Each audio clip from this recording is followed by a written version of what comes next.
First Amendment. Nobody loves it better than me. Nobody. Who uses it more than I do? God, I'm telling you, I'm feeling nostalgic. Remember the good old days, huh? A cheap cup of coffee, fill up your gas tank for 19 bucks, wake up to Trump crapping on some low-level celebrity and fighting against the deep state. Before we had President Glazed Donut and Hyena, those were the good days. Basically, all I've done is keep my promise. I buy this in Japan. They all drink it. Look at that. 1,000 milligrams of vitamin C, and it is delicious. You can get it at Japanese markets. I'm telling you, they live on this stuff, and they never get sick. C1000. That's good. So I was brought up on Genesis with Phil Collins, probably like a lot of you. And the last time I saw Phil Collins was at the United Center.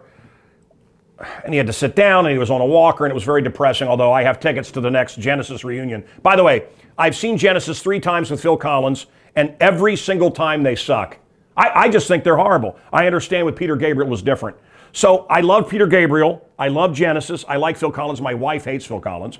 But the greatest, and this destroyed the band, the greatest Genesis album is with Peter Gabriel, and Phil Collins is back there on drums. The Lamb Lies Down on Broadway. Ever heard of it? Well, it's what's playing today at Muller Manor. My daughters are excited that Zendaya and somebody else is in this new Dune movie. I tried to talk to them about how great the David Lynch movie is with Kyle MacLachlan, and I love it. And then there's these giant worms and the spice melange. And worms, my kids hate insects. That was the end of it. But if you've never read the masterpiece that is Dune by Frank Herbert, this is today's book recommendation.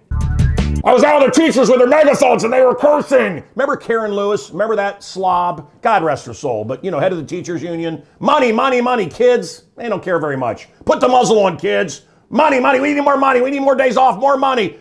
Karen Lewis was so fat they used to feed her with a slingshot.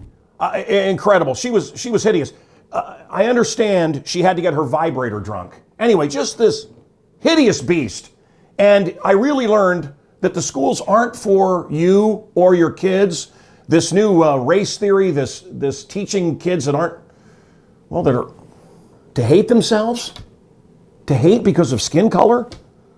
I mean, I was taught to judge people based on character, like Martin Luther King Jr. We don't hire people based on skin color. That's racist. We don't hire people based on sexual preference or anything. It's based on if they can do the job. Isn't that fair? But our schools, this critical race theory, crazy. Remember one time I was at a party with Karen Lewis and she bobbed for basketballs. And she came over to me, she said, man, Cal, you're doing this rock and roll thing. I was in the Loop at the time, a Loop radio station, rock and roll station. She said, you're so smart. I listen to rock and roll. I said, okay, who's your favorite Beatle? And she said, Keith.